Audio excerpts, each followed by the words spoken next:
All right, welcome back. Another edition of the Living in San Diego podcast. We're going solo today. Cassie's out exploring Disney World with the family, a little spring break action going on. So I'm on the board today, and we always got to drop our intro music. So let's let that bump for a little bit because I dig it. I hope you do too. Yeah. We say goodbye to the gloominess and the rain. Bright-eyed pupils when we peep the waves. Until we get sipping our local IPA. Welcome to the city built for leisure and play. Cause we're living.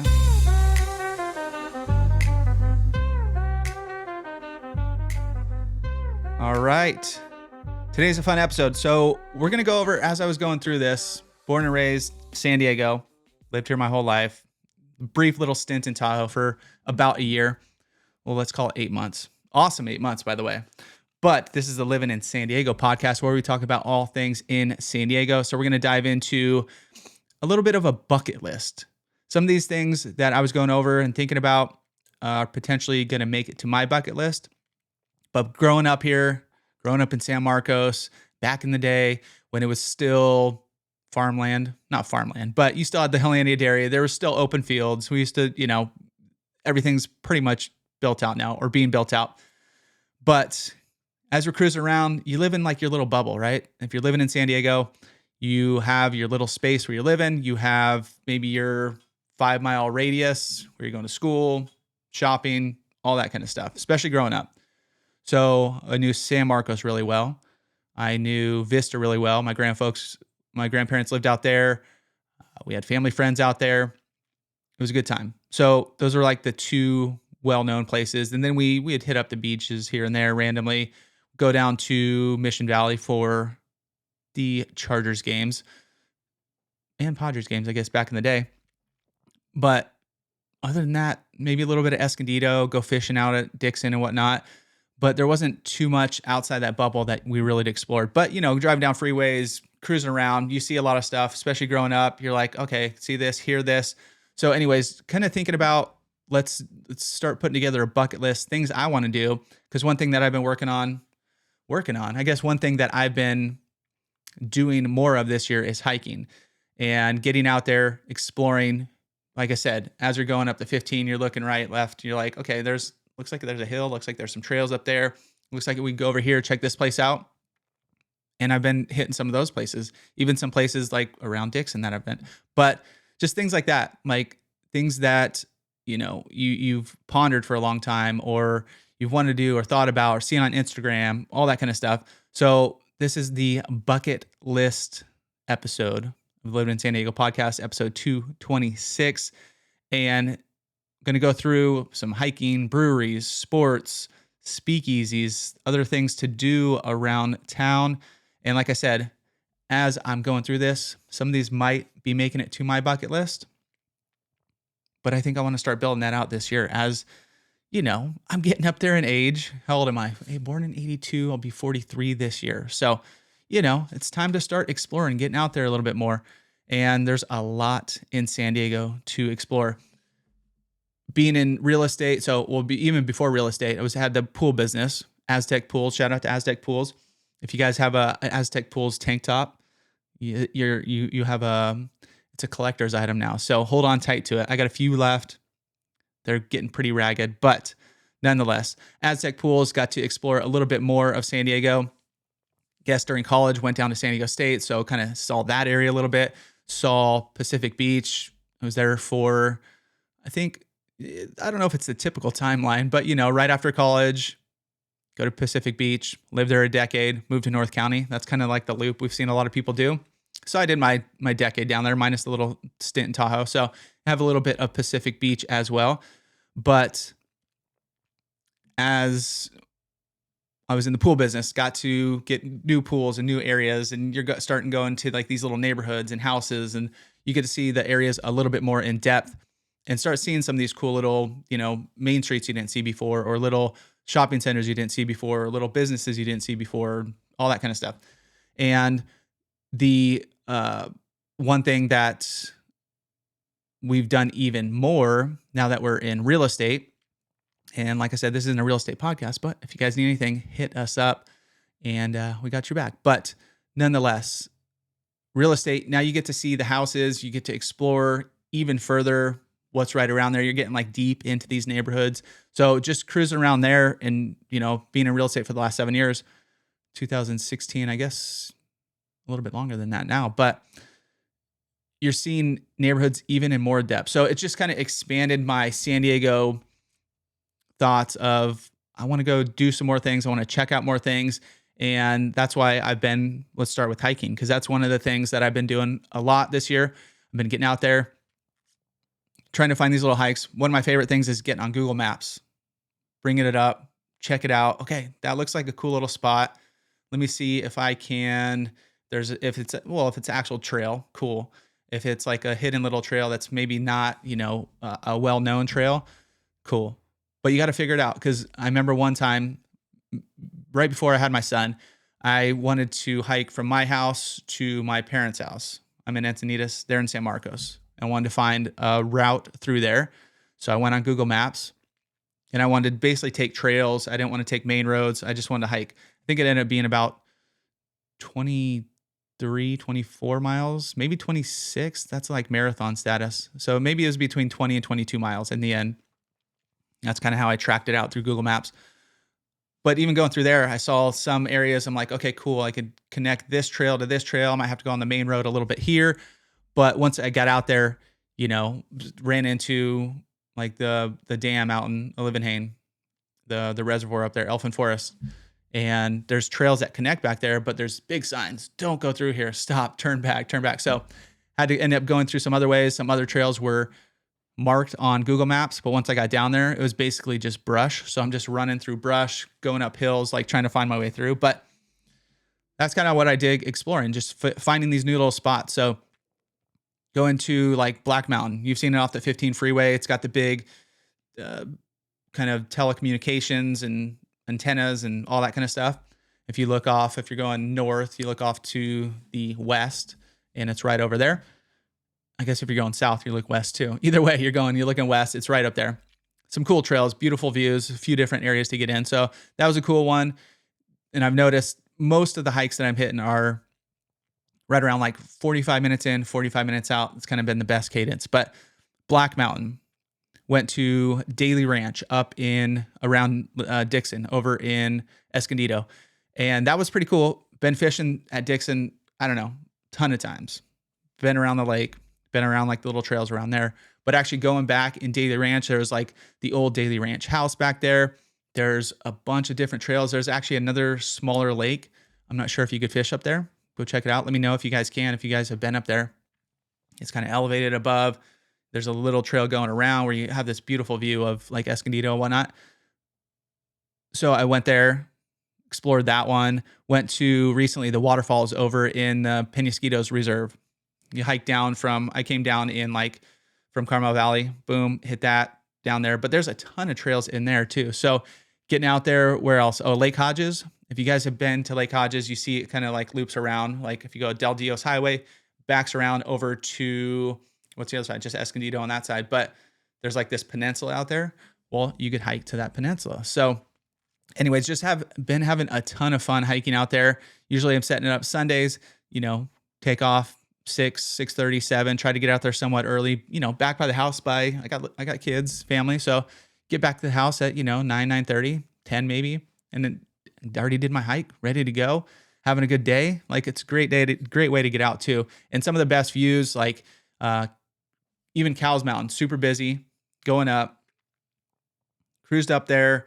The main hike, just a switchback, it's crazy busy. Even like a Sunday morning, parking was a mess, which I've noticed a lot of trails here in San Diego. A lot of these trails are a mess. Not a mess. They're busy. Let's just say that. A lot of people are doing what I'm doing. So, but once you get up to the main peak, it didn't take that long, maybe 20, 25 minutes. There's also trails cutting off from there. So you could cut down on these other trails that aren't in that main trail. Nobody out there. There might have seen one or two people. So just getting out there, exploring has been on my bucket list, starting with the hiking. One thing I want to do is Potato Chip Rock. I know it's kind of like, let's say the most Instagrammed hike probably once you get out to the actual potato chip. But I just want to do it. I mean, it's a well-known hike here. It looks beautiful out kind of east side of Poway. You can start from Lake Poway out there. So I know my sister wants to do it. My mom wants to do it. We're all going to get out there. So I'll let you guys know when that does. But one I did come across is El Cajon, aka El Capitan Mountain, aka El Cap. It's locally known as El Capitan or El Cap. It's one of those hikes that makes you feel like you've made it as a hiker. Even if it's among the smaller Southern California mountains, it hosts some of the hardest hiking you'll find in San Diego County. Summiting it via the rugged, steep, and exposed trail is an essential part of the infamous San Diego six-pack of peak hiking challenges. I didn't see that when I was reading that first, so maybe I'll add the six-pack challenge. Let's go through that real quick. We're going explore new mountain, test your limits, and level up your outdoor experience. Where are the 6? Going down. I'm trying to find the 6 that are on there. Should just have a list, right?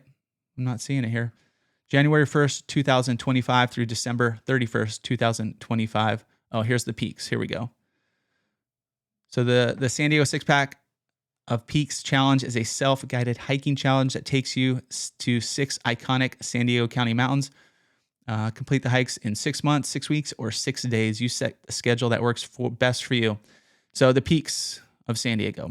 You have Volcan Mountain. You have Corte Madera. You have Cuyamaca Peak. Love Cuyamaca too. Hot Springs Mountain and High Point and El Cajon Mountain. So El Cap's on there.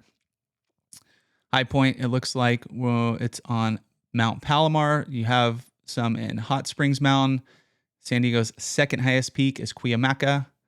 Pine Creek Wilderness is another one. So once you get out there and explore, there are so many hiking spots here in San Diego. It's crazy. Even like within neighborhoods, you're finding like little neighborhood hiking, little neighborhood suburban hiking, I call it, where you know, trails off these little suburban neighborhoods. So anyways, that might be this newly found one, the Peaks of San Diego Challenge might be the next one, including El Cap.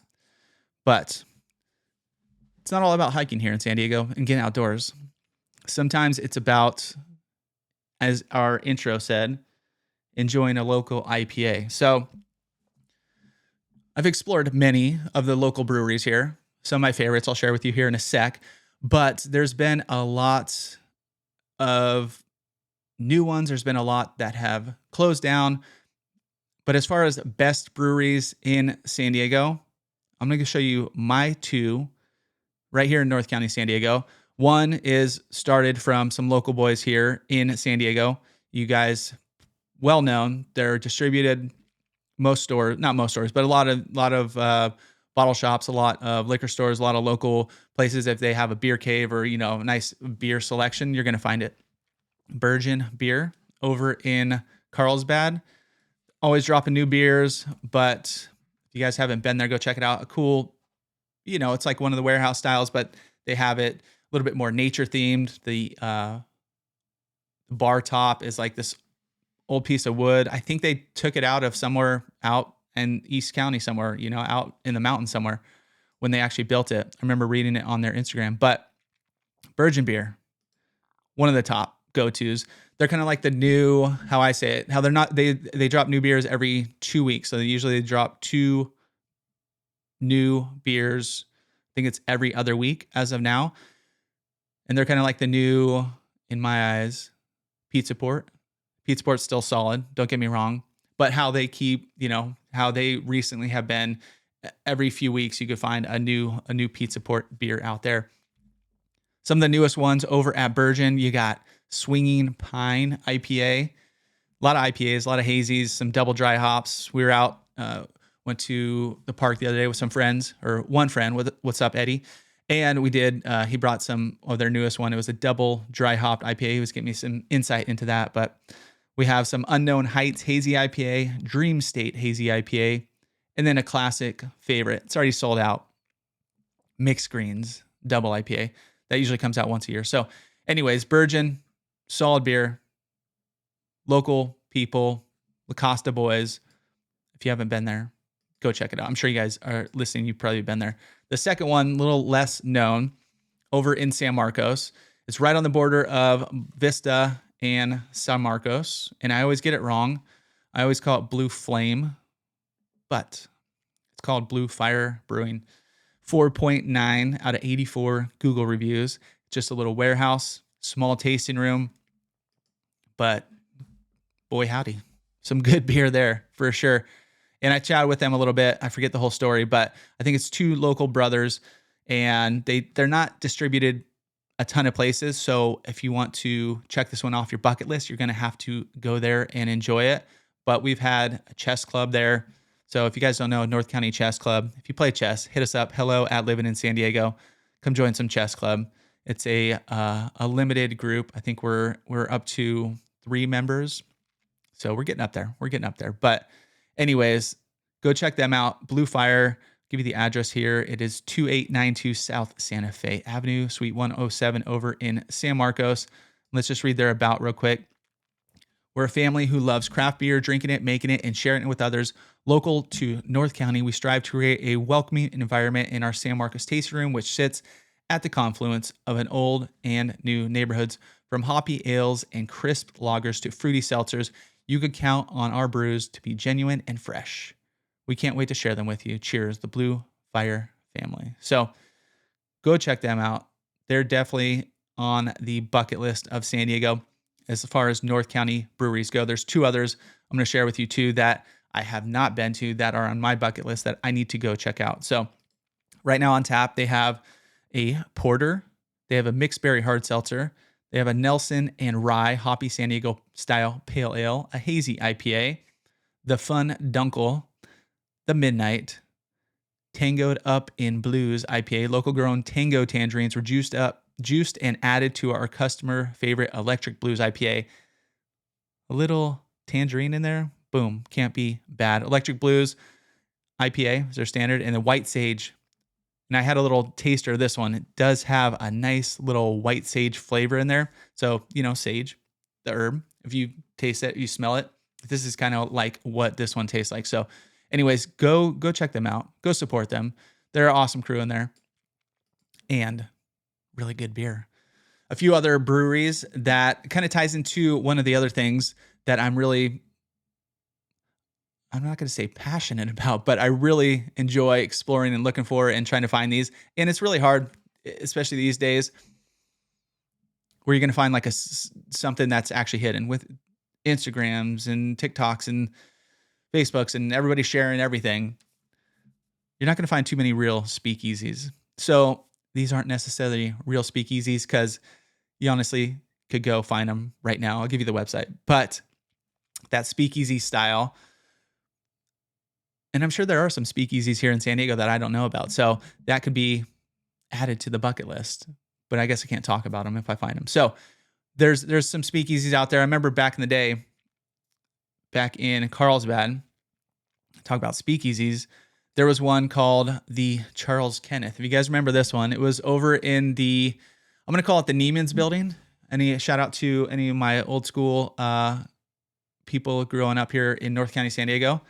Neiman's, I believe that was the name of it, right? Check me if I'm wrong, but the dance club over 18 and up dance club in that building right on the corner, right by the Carlsbad sign.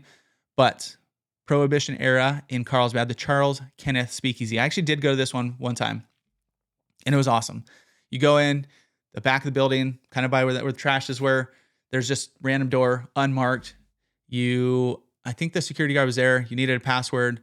They let you in. You go down this hallway. There's like storage on the right, storage on the left. Just looks like some random hallway. Once you get to the end, there's a speakeasy. It was dark. It was kind of like had the old school bar, old school drinks.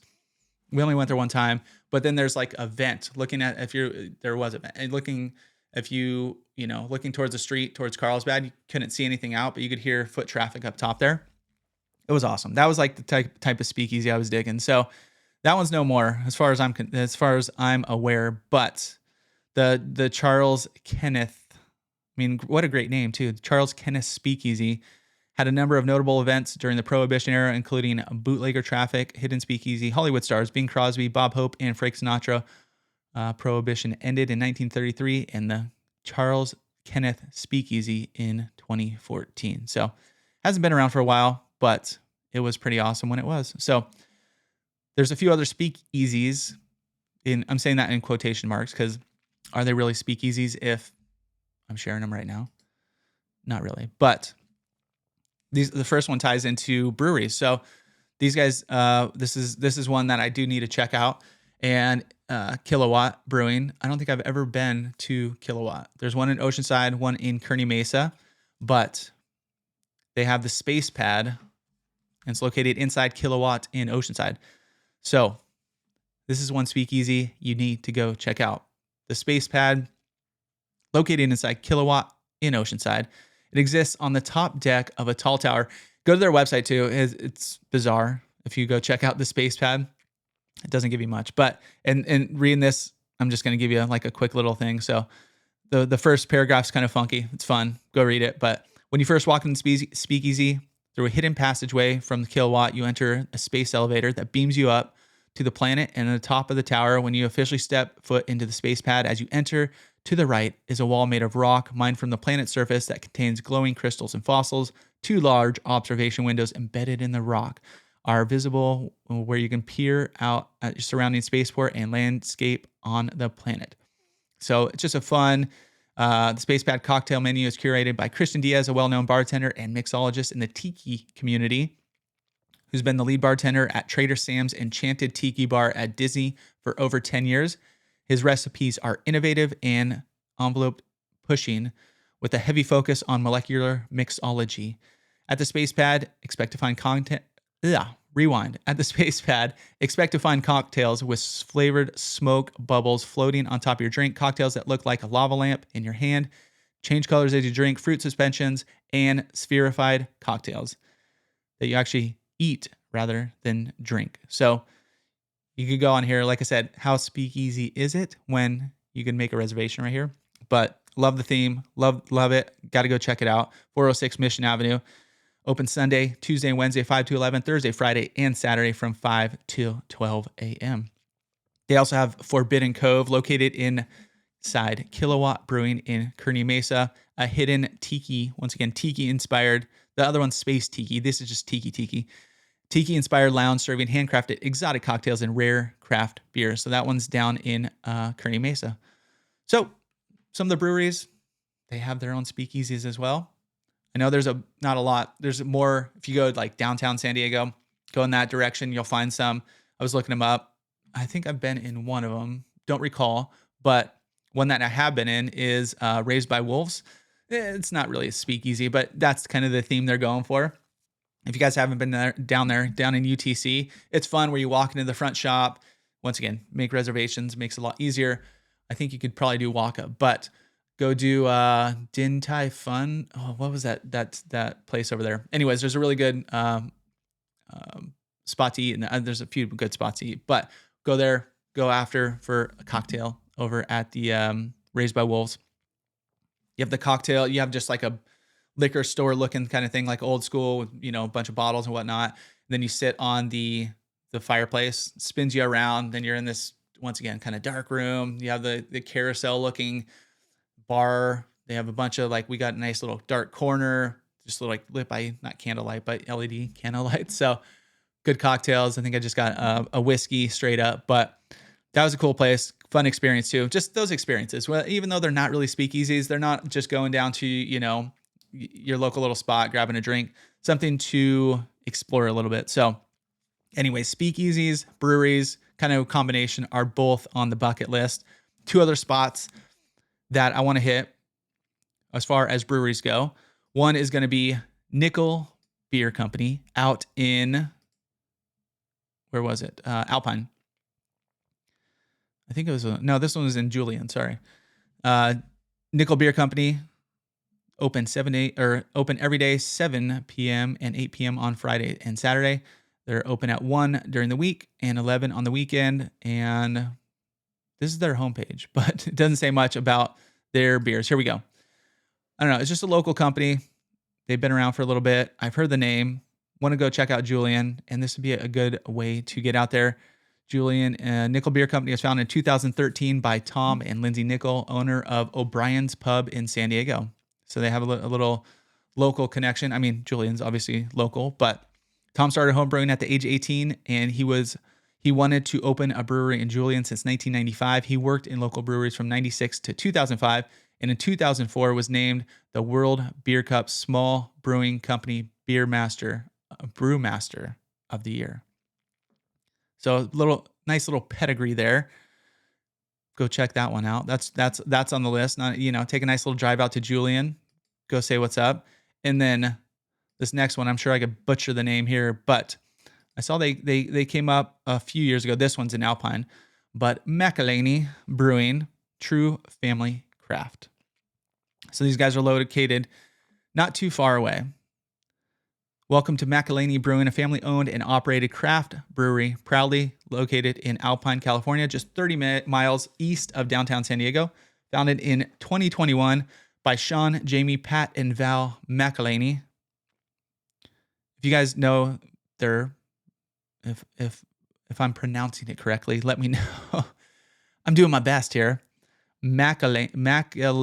Yeah, Michelin. We'll just say Michelin. We'll say that. We brew all of our own beer on site and offer styles to please every taste. Enjoy them in the homey atmosphere of our tasting room and outdoor patio and grab a growler to go. Either way, we're sure you'll be back to visit us soon again. So here's a quick little, they have their whole story on here, but you guys could go check them out at Michelin Brewing and check out their about page. But two that are a little bit further east, we explored the ones in Carlsbad's and Vistas and Miramar's and, all those breweries, Stones and, whatever, Karl Strauss. But go east a little bit. They got some breweries as well. So those two are going to be on the bucket list as far as breweries go here for me. All right, let's talk sports a little bit. First off, I need to double check. Padres still undefeated, right? Let's check it out. Padres standings.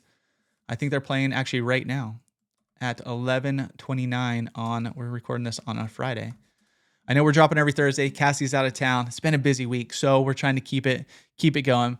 So it's the battle of the NL West. This isn't the bucket list, but there's some sports bucket lists. I just want to give you guys a Padres update because this is super exciting. I mean, the NL West is pretty much crushing it. Unfortunately, the Dodgers are 8-0. Padres are 7-0. Pretty darn respectable. Giants are 5-1, 833. So Diamondbacks 4-3, and then Rockies 1-5, whatever. But it's going to be hard to win the division if the other team doesn't lose either. So keep it up, Pods. Super excited. It's been fun to see the first handful of games. I did cave in and get the MLB package. I was saying last year it was, let's say, it takes a lot of energy watching the game every day. You have something to root for, not every day, but pretty much every day. But I got auto renewed, so there we go. I am back. I'm not watching the game right now, but I will be watching it. All right. So sports, some of the biggest sports events. Now that the Chargers are gone, I don't know if you guys saw some of the April Fool's stuff that came through. Chargers coming back to town, all this and that. They're not. But we do have a new team in town, San Diego FC. And bucket list, since I still have not been to Snapdragon Stadium. They've been around for way too long. I know I should have gone to, I went to San Diego State, alumni, right here. But I still haven't been to a state game down there. So we're going to go down, though, to an FC game. I'm just looking up their standings right now because they're supposed to, as the expansion team, they're supposed to go basically be not good. Let's just say that. Right now, out of 15 teams in the Western Conference, they're sitting at number 3. So behind Austin, which they had Austin. Was Austin their first loss? I don't know. They have one loss, and it could have been Austin. And then they won against LAFC the other day. But yeah, we're going to go down to a game there. Check out Snapdragon. I heard there's no shade. But as far as stadiums go, that's basically all we have right here in San Diego. Now, I've been up to Front Wave Arena. This could be on your guys' bucket list. If you're in North County, Front Wave Arena is where the San Diego Sockers play. and where the San Diego Clippers play. So the G League for basketball. Basketball, not my favorite. It was still fun, but the court is a little bit smaller than the actual arena for soccer. So they were a little bit further. You're a little bit out. It was still cool to go check out. But the soccer games out there, the few we've been to, I think we've been to 2 or 3 of them. Crowd's awesome. It's nice and loud in there. Super fun atmosphere. The game is like nonstop, so it just keeps going. I mean, in the stands, you got to watch out. Ball's coming over your head. Like, depending on where you're sitting, you're gonna come close to getting a ball off the dome. But the stadium's awesome. There is a ton of concessions, so there's machines broke when I was there the second time. So there was lines, but usually there's not lines. Goes pretty fast. But anyways, it's an awesome place to go check out. It's like pretty much brand new. So if you haven't got up there, you got to go check out Front Wave Arena. But the other big arena, obviously, is Snapdragon Stadium. So going to get down there for a San Diego FC game. I've never been to like a MLS or like a bigger. Rewind that. I have. We went to Spain. We were on our honeymoon, not belated, what was it called? It was a few months, whatever. It was later on. It wasn't right after we got married. Our deferred honeymoon. Anyways, went to Spain and saw Barcelona. We were in Barcelona, saw Barcelona play Madrid. No, we were in Madrid, saw them play Barcelona. One of those two. And we had super good seats. It was really fun. We saw Ronaldo. I think he scored right in front of us. Ended up doing his, back thing right there. And it was awesome. So that was a really fun atmosphere too. Partying before, the whole streets were all wild. One thing they don't serve is beer. They serve beer. They don't serve alcoholic beer in the stadium, at least that stadium we went to. And so we went up. There's no beer line. We're like, this is weird. Grab a few beers, go back to our seats or walk around. They're like, I wonder, why is there no? Then we looked at the beer tap, 0.0, 0.0. Non-alcoholic beer. So anyways, they do serve beer, but if you want to get after it, you have to hang out in the bars and stuff right around there. So I have been doing that, but super excited. Go to San Diego FC game. Farmers Open right here. Been there once or twice. It's okay. But one of my bucket lists is golfing at Torrey. And there's 2 courses out there. Not sure what one I want to go to, but I want to play some of the better courses here. Even though I'm not better, some of my favorite courses here in San Diego are the executive courses. San Marcos Executive being one of my favorites. I like the small courses. Once again, living in my bubble. That's my San Marcos bubble. So that was mine. But I want to hit Arviera. I want to hit La Costa. What else is there? There's like 1,000 more. So anyways, ton of golfing places out here I got to hit up. But another event, Rock and Roll Marathon, that's not on my bucket list. I've done one marathon. So a few years ago, did the Journey to 1,000. And this should be on, I think, anybody who wants a challenge and you like training, you like pushing yourself, you like having something to follow and something to go towards. We call those goals, I guess. I would say a marathon's a really good opportunity to do that. So a few years ago, my goal, which this ties into marathons and how it could potentially be on the bucket list. I don't want to do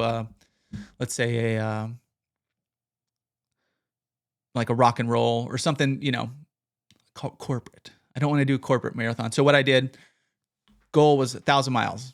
It works out to like 3.5 miles a day or something. So started doing that in January, tracking up my miles, got the Strava app, started doing that, seeing where I'm going, exploring new places because you get bored running the same places every day. That was my main workout, 7 days a week, running. A little bit into that, I said, let's do a marathon at the end.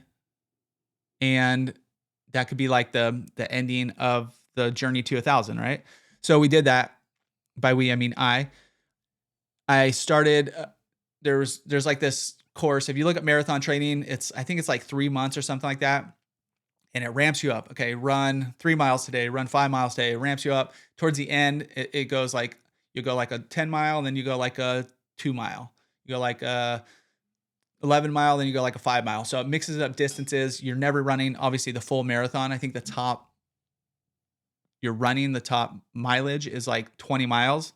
And so some of the miles I was doing, I was running like from my house up to like Palomar Airport, all the way down to from like Carlsbad to San Marcos, all the way around. So like a 20-mile loop. So it was intense, but the Journey to 1,000 ended in a marathon, a self-initiated marathon. It was me, my brother Joe, my cousin Scott, and we did have a film crew out that day. Unfortunately, it was raining. All their stuff was getting wet. It was like misty rain, kind of, that San Diego rain. And so they started with us. They followed us up. I gave them my tracker, so they were tracking me all the way up.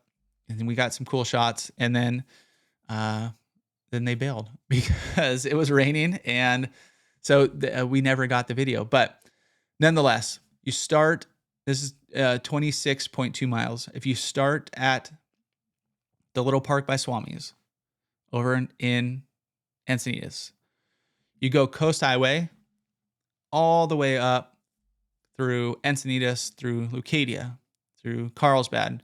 And mind you, it's obviously beautiful views. Not too much as far as going up and down. When I was running the training, going up hills and down hills, and there's a lot of elevation change and trails and this and that. This was pretty, you'll get a little up and down, especially in Carlsbad as you're going towards Palomar Airport, but for the most part, it's fairly flat.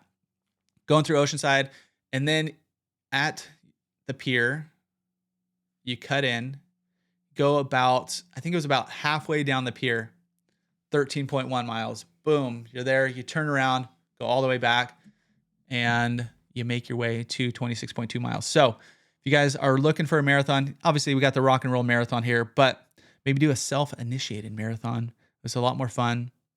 Actually, I don't know if it was a lot more fun. I had fun. Went out to Cardiff to the Lost Abbey, had a few pops afterwards. My legs were shot, but I think I trained enough. Ran pretty much the whole time. There was no walking, just over 4 hours. If I knew that I was that close, I probably would have picked up the pace a little bit, do a sub 4 hours. But nonetheless, marathons, sports here in San Diego, you got some good bucket list items. Surfing, I don't have too many bucket list items for surfing. One thing I do want to hit is the California Surf Museum. So right up in Oceanside, and this is like, I could go check this off this weekend, but it's been on my mind. Hey, I want to go check this out. So I just never have. I like surfboards. In this day and age, my day and age, where I'm mostly retired from surfing as of now. I'll get back into it, but I'm not going, when I lived in PB, going every day after work, go surf.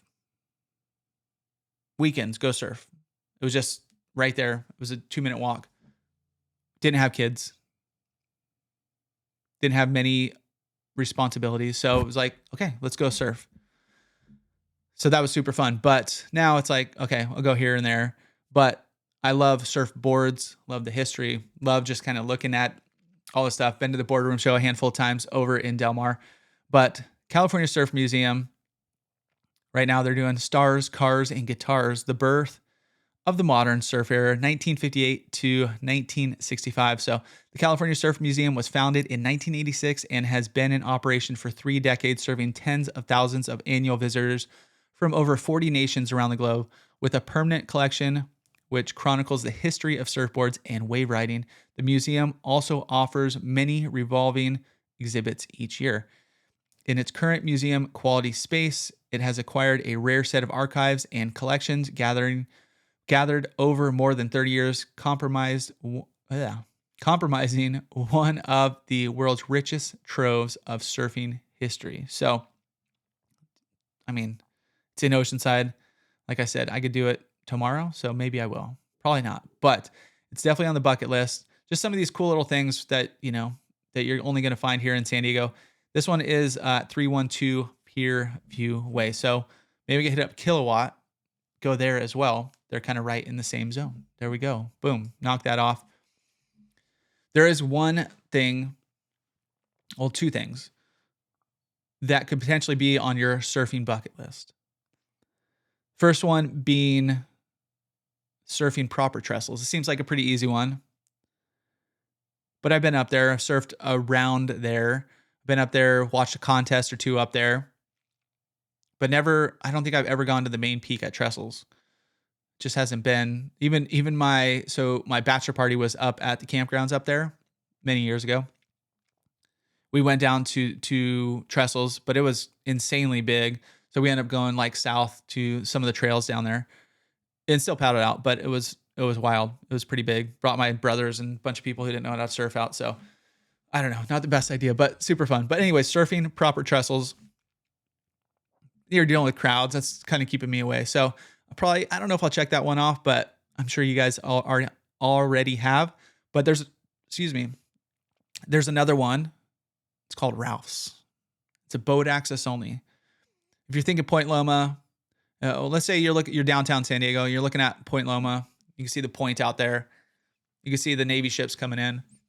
Well, there's actually a surf spot out there. And I remember many years ago, my old pool colleague, Ruben, is talking about, there's a surf break out there. It's only accessible by boat, but it's this ripping point break, like a true point break out there.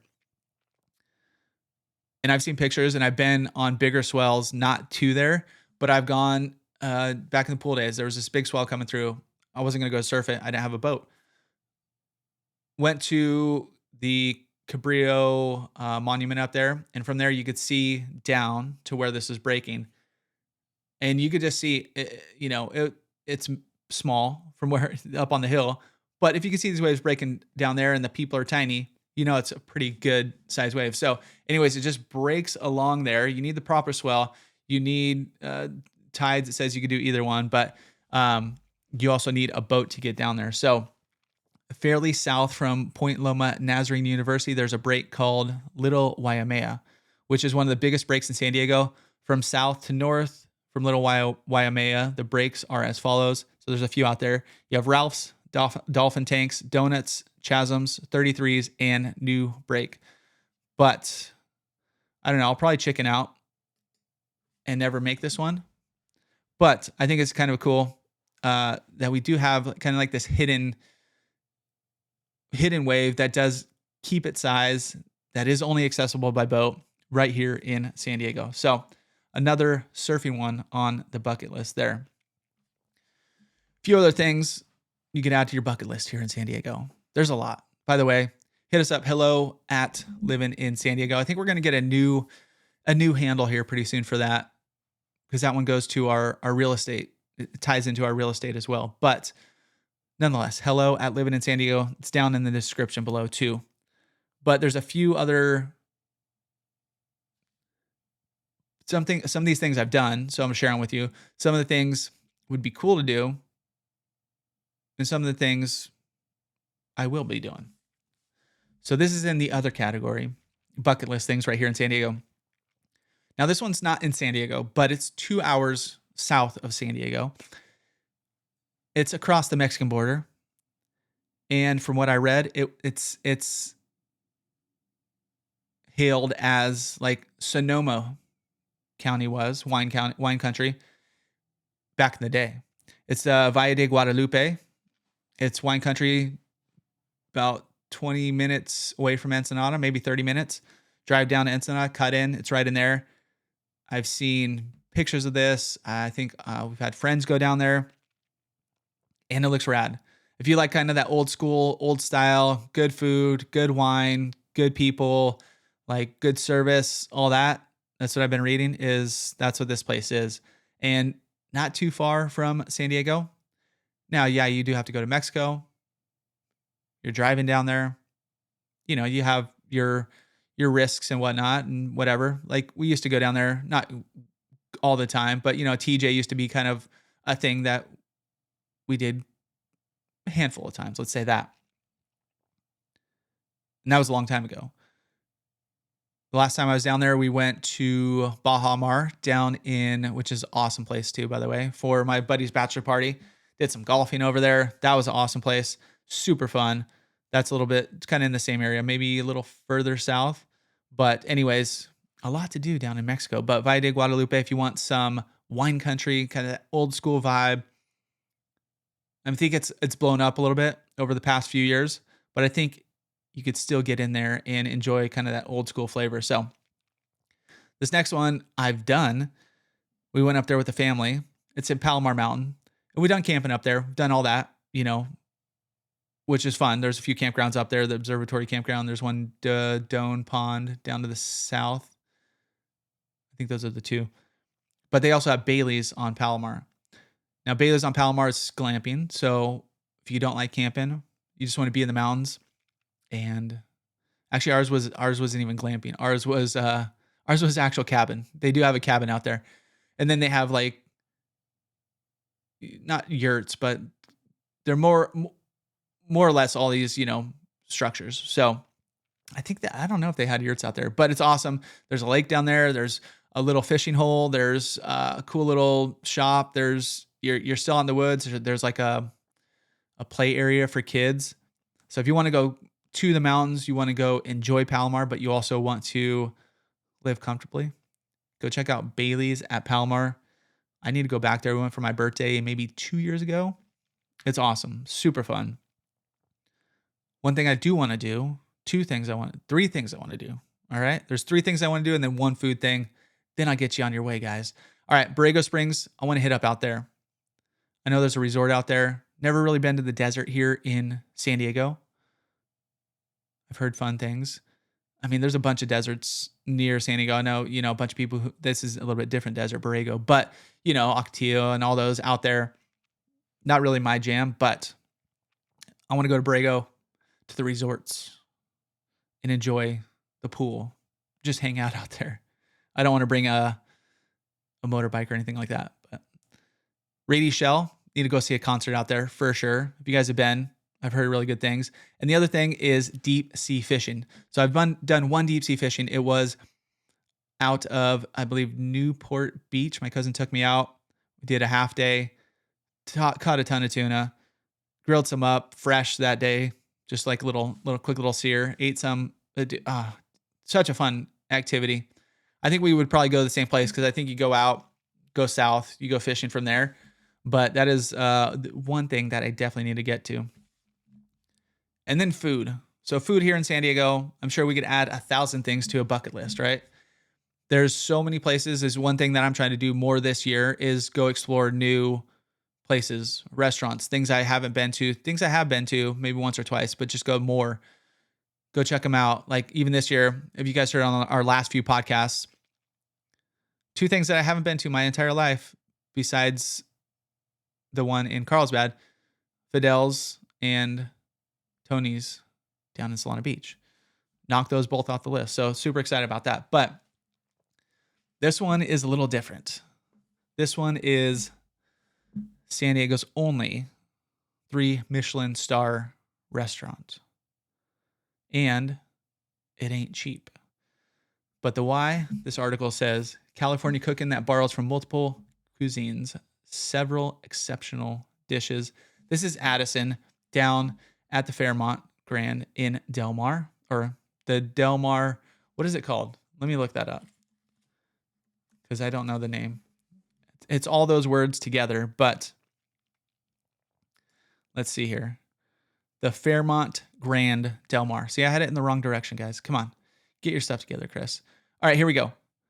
Addison, it's like a pre-planned dinner.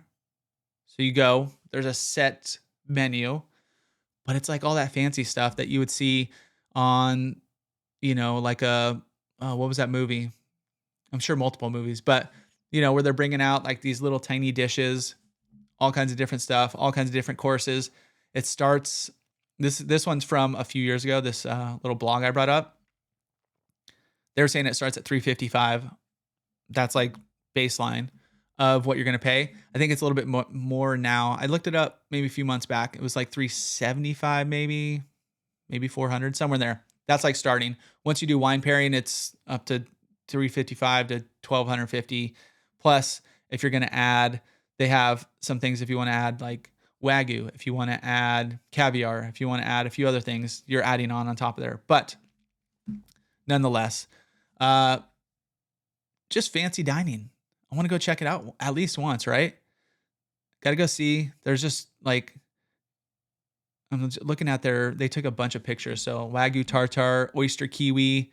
They got churros, not your normal churros, but garden greens. Oh, Iberian ham, kampachi pears dashi. They have eggs and rice, potato chips, onion dip, caviar, like all these fancy, fun little dishes. So anyways, as an experience, that's got to be one you guys got to add to the bucket list as well. So if you guys are thinking about bucket list right here in San Diego, let me know what you're thinking. hello@livinginsandiego.com. I want to know what's on your guys' bucket list. We'll catch you guys all next week. We're going to have Cassidy on. He'll be back. Now let's let the song bump. Catch y'all next week.